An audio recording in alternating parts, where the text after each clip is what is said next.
Welcome to Toffee TV. It is the match preview. Everton versus Brentford. A huge game at Goodison Park. But it always was going to be a huge game, wasn't it? It was always built. It was billed as our last game of the season, and for a long time, I think we looked at this fixture and thought, yeah, this is going to be important. And listen, it is important. Very, very important. Of course, on Sunday, Burnley play Spurs. Leeds play home at Brighton before us. So when we get to this game, we're going to know exactly what we need to do to either try and, fingers crossed, maybe confirm our safety that day, or what we need to do to get there. We know right now, no matter what happens, we need 4 points as it stands right now. So it's a hugely important game, isn't it? Massive game, like you said. It was the way the season's panned out. It was always going to be the case. We've caused a lot of issues ourselves this season, but we've managed to pick it up of late, and 1 defeat and 6 now going into this one. There's a lot of optimism. Albeit the Watford result was a bit frustrating the way the game was, but this is the opportunity that we've asked for. We asked for 2 home games, and we asked to be in control of our own destiny. And if Everton, like you say, if Everton take 4 points from the next 3 matches, they're safe. So let's try and get that done in the quickest time possible. And if Burnley lose at Tottenham and then Brighton win at Leeds, Everton will only need a point to stay up. And obviously a victory would be lovely. But it'll be a tough game because these are on a great run. Yeah, in a way, it's a little bit... Maybe you'd rather have had all the games kick off at the same time, just to give that... Yeah. So you're not really worried or thinking about those games, or even knowing what you need after those games. But obviously we've come off the back of 7 points from our last 3 games, which is, you'd asked us before that those 3 games we were the bit that the hands off. Obviously the Watford game was frustrating, but ultimately we got a point out of it. And we know what we need to do. We know we're at Goodison Park. We've got 2 games. It'd be great to be able to put it to bed in this one, but regardless, the way I'm looking anyway, I'd love us to get 40 points. That's what the aim should be. 40 points from from these 2 home games. Get us, above Southampton. Never mind those other 2 teams, and that's got to be the aim. I know. Listen, we are. Of course, you can't. You can tell yourself all you want. What other teams are going to do, or how you think it's going to end. But we all still have that little bit of fear. Of course we do. Wouldn't be human if we did. Wouldn't be Evertonians if we didn't have that fear. And it would just, we've got to go into this game. Obviously, the fans are going to welcome the coaching again, make it a great atmosphere, and just make it like the Chelsea game, make it hostile. Hopefully, then the players can follow on and do their part. And for me, I think Brentford are going to come and they're going to be right up for it, and I don't think that's a bad thing. I think they've been good in the last few weeks. Obviously, a lot of those victories have come at home, but they've picked up points away. But they'll come into it and they'll be buoyed by the way they're playing, and they're going to be staying up. Christian Eriksen's been in great form. That's led to Tony being in good form. They're going to want to come and play football, and I think that could help Everton on Sunday, because against Watford, you could tell you could see in the game they were happy to sit back and say, break us down. I don't think Brentford will be like that. They don't have to be like that. They can be expansive. And I think that will help us, because obviously what we showed against Watford is, this is the same Everton team that we've had all season. In the last few weeks, we've been a lot more tougher, grittier. We've dug wins out. We've been a bit better at the back. We've been a lot better at the back, but we still struggle in front of goal. Let's get it right. So them being a little bit expansive could be the perfect thing for us. So it's week 37. Only 1 more week left of Ultimate Fan after this one. Let's see who I've got in my packs this week.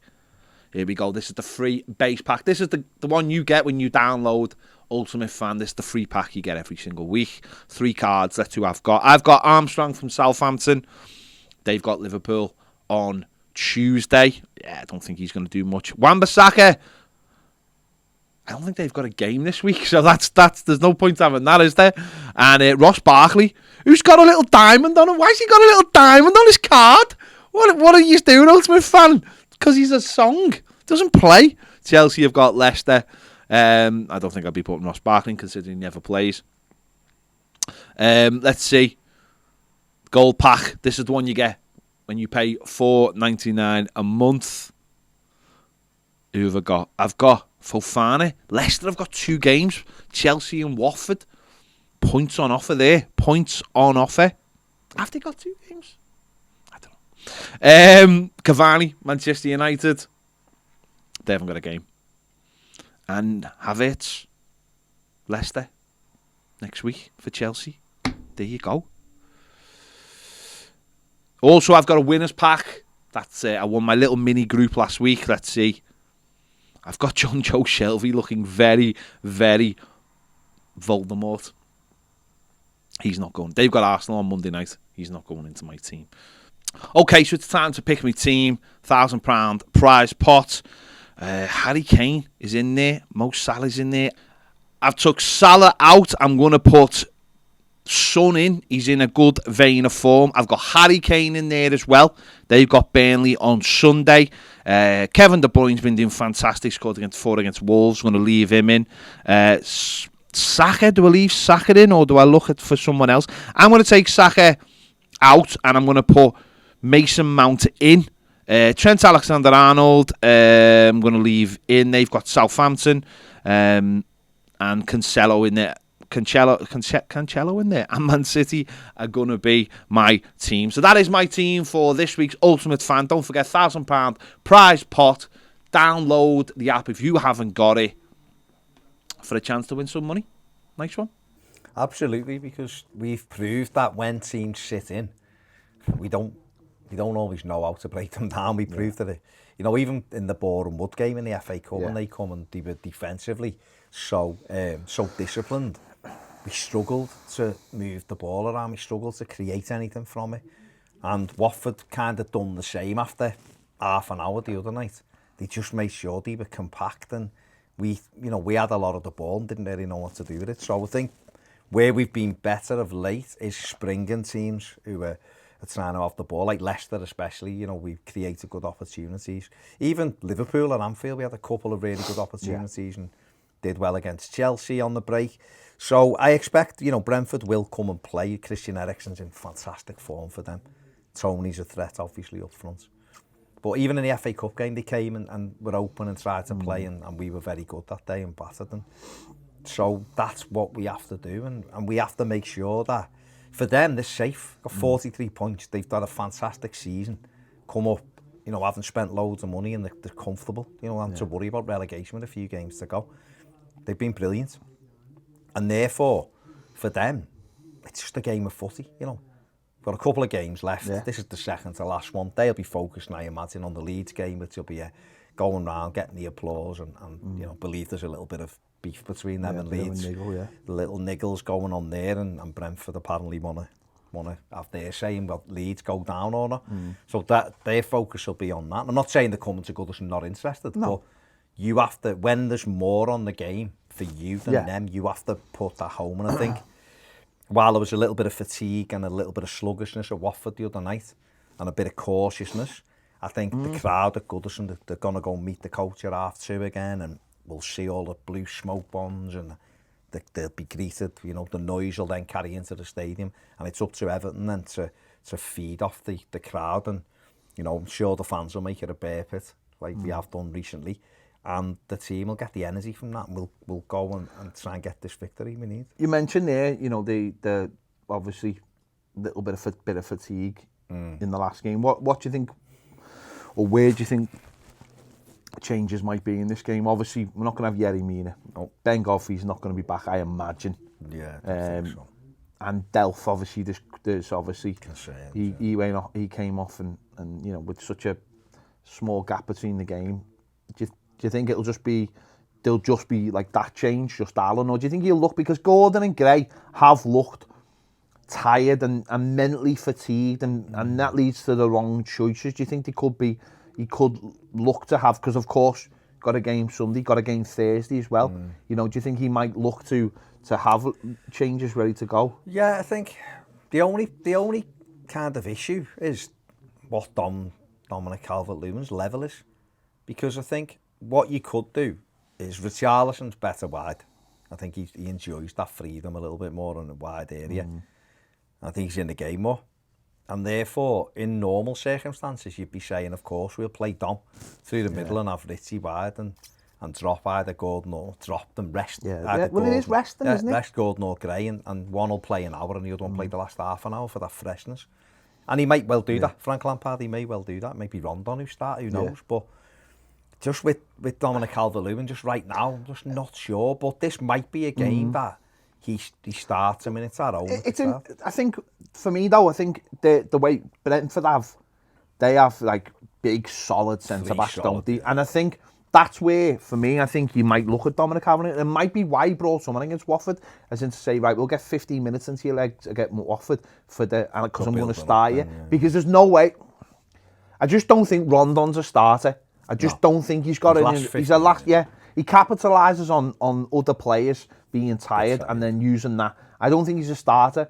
Dom's not pulled up any trees, but I think getting him back out there in a game like that might be an indication that he could start him, allow Richarlison to drop a little bit deeper, and then maybe he's got the option and then of leaving a Gordon or a Gray to come off the bench and give us that late on, where you have got someone who can come on and change the game. Because that was the other side of, I suppose, when you look at the subs at Watford, there was the manager didn't really have anyone who could bring on to change the game. Yes, he brought Dom on, but then he takes time to get into it, and I just think maybe holding someone back and changing the way we're playing a little bit we could really benefit from it right now, just because I think we do need to just turn the team around a little bit with two big games just gone away, this game and then going into the Crystal Palace game and then going on to obviously the game against Arsenal next Sunday.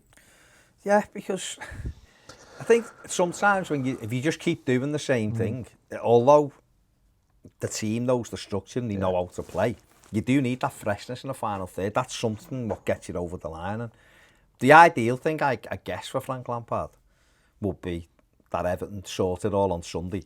And then Crystal Palace, he can start the likes of Delhi and someone else, where it's a case of you can freshen it up then, because you're not worried about the consequences as such. You're giving people a chance to have a rest, and you're giving people a chance to get some minutes in the legs and things like that, and you almost got one eye on next season. But at the moment, he can't gamble like that. He doesn't want to gamble like that. Will he stick with three at the back? Well, Brentford play three at the back a lot of the time. So we might just leave it as it is and leave Iwobi right wing back and Michalenko left wing back. And so then Allen and Decore become your midfield too. I know we used Allen and Gomez, played three at the back last time we played Brentford, and it worked to good effect, but it was Allen and Gomez who were the two in midfield that day. But I imagine it'll be Decore and Allen in there. And so it'd be good to have that option off the bench, whether it's Gray or Gordon, for the last half an hour, maybe give Dom 65 minutes, 70 minutes, see how he is, and then you could go like for like and put Rondon on for the last 20 or something. It is that, but you've also got to keep an eye on Thursday as well, because you're thinking, well, we might need something out of, right now we need something out of both games. So you'd have to be wary of that as well. And while it's looking possible that we'll have Ben Godfrey back against Crystal Palace, and for Arsenal, we don't know with Delphi yet because the manager was unsure. So, we have to keep everyone as fresh as they can. Sometimes it is those final third positions that are the ones that they're the key. If those players are fresh and sharp, if you're saying to Anthony Gordon, and no one would sit around and say Gordon deserves to be left out because he's 100%, but you want him to have that little bit of, sharpness to get away. If you were to start Damari Gray on Sunday and have Gordon on the bench, and then for that last half an hour, go and put your 90 minutes into that half an hour, he's someone who can stretch them. And vice versa, if it's Gray, if he starts with Gordon and then you bring Gray on, right, go and make a difference. It's actually where I was surprised the Watford game that we didn't have El Ghazi on the bench. I know we've not really seen anything on him. It's just that there isn't that replacement. And I wonder whether, knowing that they are a little bit the way they look at the moment, maybe having him on the bench on Sunday could be just that little bit, a like-for-like substitution for one of them as well could be, I don't... It just makes, to me, that makes sense. It does. When those players do look tired. Again, no, it does, but we haven't used El Ghazi, have we? So we've had 11 minutes, I think, since the middle of January. So again, and I know it wouldn't make any difference, and people might argue then if we were safe against Crystal Palace, it should be someone like Lewis Dobbin who's getting the minutes. But just thinking ahead to that, if we could have got safe, he could have played El Ghazi as well to give him. But then again, I would understand anyone then who turned around and went, well, what's the point? He's going back in 2 games. We may as well have a look at this lad rather than him. Do you know what I mean? But in that Watford game, maybe it would have been. Well, if Delph's out, then that's a sub spot. Isn't it? It is. But if he is out, at Crystal Palace, at Leicester, he wasn't on the bench, was he? But no. Was. So No. Maybe Frank Lampard's looking ahead and going, well, I'd rather have Isaac Price on the bench or I'd rather have Reece Welsh. It just doesn't. When you're looking for like players. Oh yeah, listen. But then I suppose the way he could look at it is he could put Iwobi in that space and put John Joe Kenny at right wing back if he wanted to. But you know what I mean? He could. That's they're the options he's got. They're not great options. But El Ghazi's like Premier League. Oh, I know. And listen, I'm not banging the drum for him. I'm just saying I'm at a bench spot here. Just looking at the bench and just saying, to give you something, to give you options, isn't it? To look and go, this might. But then he every time we hear Frank Lampard speak, every time he's talking about why players have got in. He's been questioned at times. Why have you played him? Where's he? How come he's come back into the team? He always bangs on about training. Yeah. And yet El Ghazi has not got it. So therefore, we've got absolutely no indication. I'm just talking about. But I'm talking about positions. Yeah. I'm talking about like-for-like positions. We've got 2 players there who play similar position, who we're looking for the creativity out of. Yes, Richarlison can drop into that one. So why not have someone who can, on the bench, who can play in the other one? Yeah, it's not a massive thing. It's just because we are relying on those 2 players for our creativity a lot of the time. It just makes, for me, I just think it'd make a little bit of sense. But, he's the manager, he can do what he wants. It'd be interesting to see what he does. Let's have a little look at Brentford's side from the last time out. Was it 3-0 win over Southampton? They beat Southampton 3. They actually played the 4-3-3 in this one. He has used the 3 centre-backs a lot this year at Thomas Frank, but they went for the 4-3-3 and, very workman like Norgard just sits in there as very workman like does really well. They've got Jensen and Eriksson, and obviously they've got Wisser on one side and Buemo on the other. And Ivan Toney's been the focal point through the middle. He's had a really good season. Obviously, things have just changed massively since Eriksson come in, hasn't he? I've seen something like they took 19 out of the last 20. Yeah, was it 24 points or something? They obviously got beat by Man United a couple of weeks ago, and they drew with Spurs. This is going to be a tough game. And Everton have got to, Eriksson is that little bit of class in midfield who can not only just unlocking defences, but the amount of set pieces they seem to have scored with him in the side. He's been an absolutely amazing signing for them. They took the risk on him and they've got the rewards. Whether he sticks around, that's another thing, but they'll have known for half a season that he's basically, he's helped them massively stay in the Premier League, and it gives them that platform now to prolong, Apparently there's 8 Premier League clubs. There'll be European teams, there'll be all kinds of... He's out of contract. And he's got that choice to make now, whether he wants to repay them or he wants to get back to the level that he knows he should be at. Isn't he? So, he might feel like where he's happy, isn't he? And what the offer is. And obviously they've big strong Danish connection at Brentford as well, isn't it? So maybe he will stay. But let's hope he has an off game on just this week. Then be incredible. The week after, just save yourself for the week after. In fact, I wouldn't even start him for this week. No, just be sub. Yeah, and another player I wouldn't start is Ivan Toney. That's up his numbers. Yeah, give him a rest as well. He's had 31 appearances, 30 starts. He's got 12 goals and 5 assists. Averages 2.5 shots per game. Did score the winning penalty down at Brentford and did score a penalty at Goodison in the FA Cup. I'd leave him out. I would rest him for next week. What I'd probably do for Brentford is if they've got a 17-year-old under 18 striker, just give him a go off. No, I wouldn't do that either. They always score past us. Yeah, true, yeah. They always score. You've got to think of something. No, I think... I'll just play Thomas Frank through the middle, just in this game. But I do wonder to myself how these top Brentford players, Can they play without a full night's sleep? I'm just thinking. Off the top of my head, you know. Yeah, but you know, coming from London, Yeah. they don't like, you know, the last London club they didn't have a full night's sleep. We beat them. You know, listen, who knows? I just wonder Who whether. knows? I just wonder whether. How good you know, are they on the sleep? You know, I'm sure there's numbers out there to tell us how well people can play with only 2 or 3 hours sleep. You know, so it's one to know, isn't it? But there you go. Do we want some facts Go or on. not? I'm just saying, do we? Are they positive facts? Yeah. We've beaten them this season. That's a positive fact. It is. At Goodison Park. It is. Let's do that again. Yeah, I'm not even going to say that. So No, I'm I going wouldn't. down it.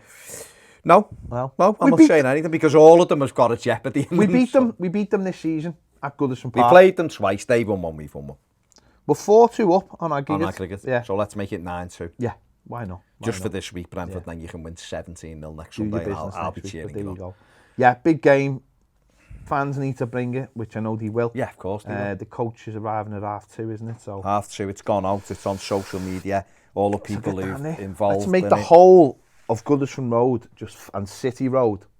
Let's just make it full of Evertonians welcoming in the bus and letting them know that we want it done if possible. There you go. Oof, yeah. It will be the last week of the season, won't it? So Second to last home game. Yeah. Come on, Evan. Come on, Evan. There you go. Let us know your thoughts in the comments. Make sure to give this video a like. Subscribe if you haven't already. Don't forget to check out the Ultimate Fan app. You can still win money. No, there's still games left. Still win money on that. To download that, the link to that is in the description. And if you want to join us on Patreon, your daily live shows, exclusive daily live shows. The link is in the description and it'll be on the screen in 4 seconds. Thanks for watching. See you later.